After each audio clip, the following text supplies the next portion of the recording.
తాకట్లో ఉన్న మీ బంగారాన్ని విడిపించి ఆ రోజు ఆన్లైన్ రేటుకి కొంటాం. Sharma gold company. నమస్కారం, సుమన్ టీవీకి స్వాగతం. ముందుగా సుమన్ టీవీ ప్రేక్షకులందరికీ శ్రీ విశ్వావసునామ ఉగాది శుభాకాంక్షలు.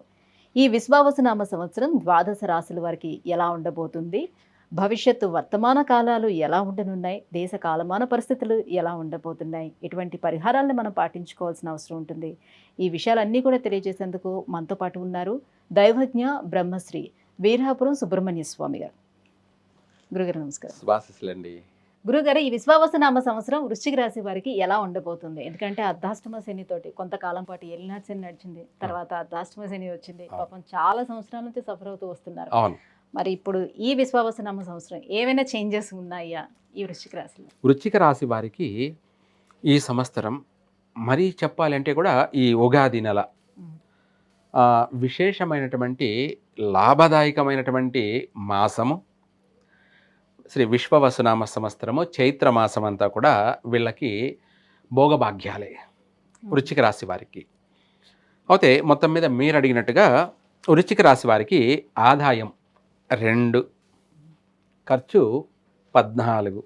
ఇక్కడ అధికంగా ఖర్చు ఎక్కువగా ఉంది. 14 ఖర్చులో 2 రూపాయలు తీసేస్తే 12 అప్పే ఉంది. 12 రూపాయలు నష్టాల్లో ఉన్నారు, అప్పులో ఉన్నారు. ఆల్రెడీ వాళ్ళు అప్పులోనే ఉన్నారు. వృశ్చిక రాశి వారు అధికమైనటువంటి అప్పుల్లోనే ఉన్నారు. గత కొంత సంవత్సరాలుగా కూడా అప్పుల్లోనే ఉన్నారు. ఈ సంవత్సరం అంతేనా? ఈ సంవత్సరం కూడా అంతే ఉంది. అయినప్పటికీ కూడా ఉపయోగం ఉందన్నమాట. ఎటువంటి విషయాల్లో అనేది అని తెలియచేస్తాను. అలాగే గౌరవార్థం అంటే రాజ్యపూజ్యం 5, అవమానం 2. ఇది బాగుంది. 5 మంది గౌరవించే వాళ్ళు ఉంటే 2 అవమానించే వాళ్ళు ఉన్నారు. అక్కడ 5లో 2 తీసేస్తే 3 అభిమానించేవాళ్ళు, గౌరవించేవాళ్ళు, ప్రేమించేవాళ్ళు ఉన్నారు. అది చాలు వీళ్ళకి. అదొకటి చాలు. అంటే ఎక్కడికి పోయినా కూడా వీళ్ళకు ఏ దానికి లోటు లేదు. ఇక్కడ ప్రజా ఆకర్షణ వీళ్ళలో ఎక్కువగా అధికంగా ఉంటుంది. అంటే మాటల గారడి, మాటల మాంత్రికులు అంటారు కదా, మాటల మాంత్రికుడు అంటారు కదా, అలా ఎదుటి వాళ్ళని అధికంగా ఆకర్షించడం, చక్కగా వీళ్ళ పనిని వీళ్ళు నెరవేర్చుకోవడం, ఇటువంటి అన్నీ కూడా వీళ్ళకు కలిసి వచ్చే అంశాలేనమాట. అంటే లౌకికంగా బిహేవ్ చేసి పని పూర్తి చేసుకుంటారు. ఎట్లయినా సరే అది ఏ విధంగానైనా సరే అనుకున్న పనిని సాధిస్తారు, నెరవేర్చుకుంటారు.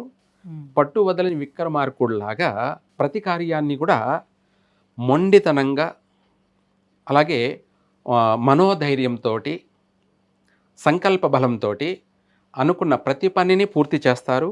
గతంలో నిలిచిపోయినటువంటి పెండింగ్ పడినటువంటి పనులన్నిటినీ కూడా పూర్తి చేస్తారు.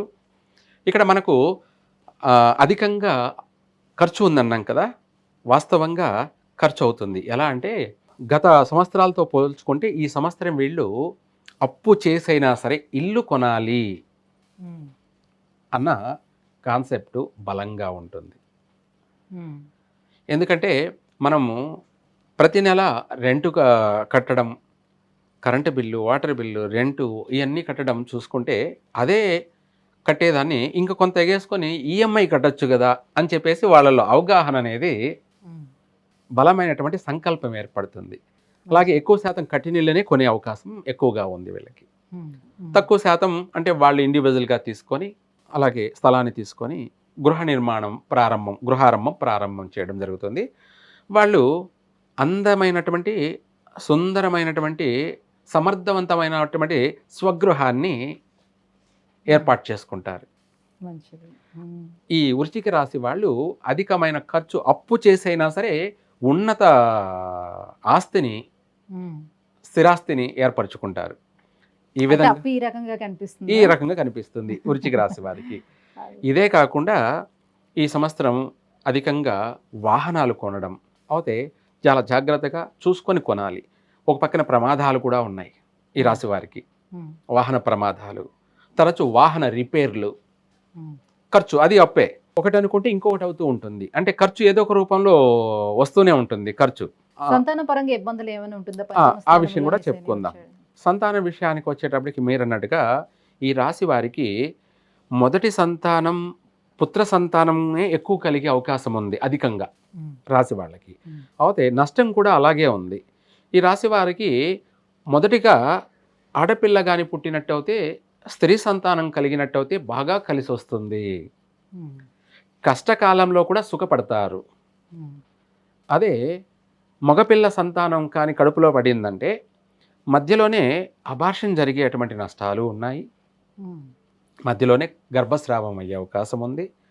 లేదంటే పుట్టినా కూడా మళ్ళీ గతించే అవకాశం కూడా ఉంది. గర్భశోకం ఉందన్నమాట.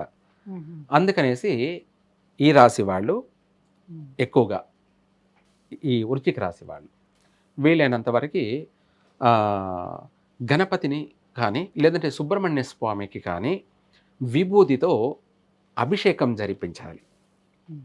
భస్మాభిషేకం. ఆ భస్మాభిషేకం జరిపించి ఆ విభూతిని తీసుకొని కడుపుకి పట్టించాలి. గణపతికి కానీ సుబ్రహ్మణ్య స్వామికి కానీ చేయాలి.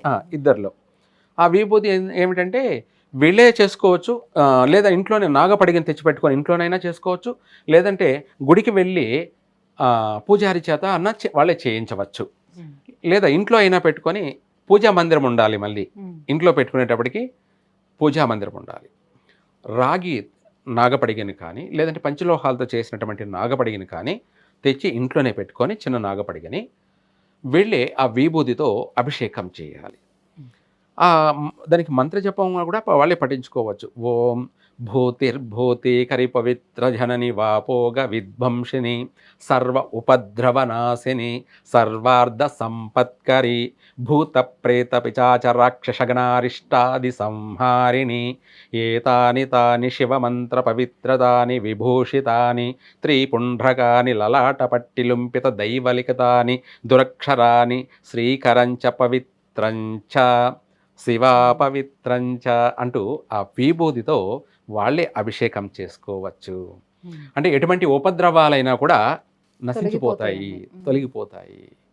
అలాగే అన్ని విధాలు కూడా వీళ్ళకు కలిసి వస్తుంది. ఇందాక చెప్పాను అలా విభూతితో అభిషేకం చేసి అభిషేకం చేసినటువంటి విభూతిని తల్లి గర్భం పైన రాయాలి. కడుపుకు పట్టించుకోవాలి. కడుపుకు పట్టించినట్టయితే వాళ్లకు మంచి ఆరోగ్యము, పుట్టే సంతానము ఎటువంటి నష్టము ఉండదు. అంతేకాకుండా పుట్టబోయే సంతానం కూడా మహర్జాతకులే పుడతారు. మంచి తెలివితేటలు కలిగినటువంటి సంతానము. ఒకవేళ పుత్ర సంతానం కలిగినా కూడా తల్లిదండ్రులకు నష్టం లేనటువంటి సంతానము, మంచి జాతకుడు పుడతాడు. దానివల్ల తల్లిదండ్రులకి ఏ నష్టమూ ఉండదు. దాన్ని మనం బిడ్డొచ్చిన వేళ గొడ్డొచ్చిన వేళ అని చెప్పుకుంటుంటాం. మా అబ్బాయి పుట్టిన తర్వాత మాకు బాగా కలిసి వచ్చిందండి అని చెప్తారు. అదే నష్టం జరిగితే మా అబ్బాయి పుట్టిన తర్వాత అన్నీ కోల్పోయాము అని కూడా చెప్తారు. దాన్ని మనకు అన్ని విధాలా కలిసి రావాలి అంటే ఇందాక చెప్పినట్టు మనము నాగపడిగలకైనా చేయొచ్చు, లేదా గణపతికైనా విభూతితో అభిషేకం చేయొచ్చు, లేదంటే సుబ్రహ్మణ్య స్వామికైనా చేయవచ్చు, లేదంటే సుబ్రహ్మణ్య స్వామి అందరికీ అందుబాటులో లేడు, దొరకదు అనుకుంటే శివాలయం అన్ని చోట్ల ఉంటుంది కాబట్టి శివుడికే భస్మాభిషేకం చేయొచ్చు. చేసినటువంటి ఆ విభూతిని తెచ్చుకొని కడుపుకు పట్టించాలి. కడుపుని కలశం అంటారు. అమృతం కలశహస్తం సంపూర్ణ దేహం. సంపూర్ణం అంటే మన దేహం అంతా కూడా పఠించడం వల్ల సంపూర్ణంగా దేహం అంతా అందంగా ఉంటుంది, ఆరోగ్యంగా ఉంటుంది, అన్ని విధాలు కూడా చక్కగా కలిసి వస్తుంది. సంతానం కూడా మంచి వృద్ధి చెందుతారు, మంచి విద్యా ప్రాప్తి, మంచి ఉద్యోగాలలో స్థిరపడతారు, అలాగే మంచి తెలివితేటలు కలిగినటువంటి సంతానము కలుగుతారు. అలాగే ఈ రాశి వాళ్ళకి వీటితో పాటు కూడా ఇంటికి సంబంధించినటువంటి నగలు, వస్తువులు, అలాగే సుందరమైనటువంటి అందమైనటువంటి గృహాన్ని అలంకరించుకునేటువంటి వస్తువులు, ఈ సంవత్సరం అన్నిట్లోనూ విలాసవంతమైనటువంటి విషయాలలో శ్రద్ధ చూపుతారు. పెళ్ళిళ్ళు కాని వాళ్ళందరికీ, ఆలస్యమైనటువంటి వాళ్ళందరికీ కూడా ఈ సంవత్సరం వివాహం అవుతుంది. అన్ని రంగాలలో కలిసి వస్తుంది. గురుగారు, వృశ్చిక రాశి వారికి ఈ విశ్వావసునామ సంవత్సరం ఎలా ఉండబోతుంది, అలాగే పరిహారాలను కూడా తెలియజేసినందుకు ధన్యవాదాలండి. సర్వే జన సుఖినో భవంతు.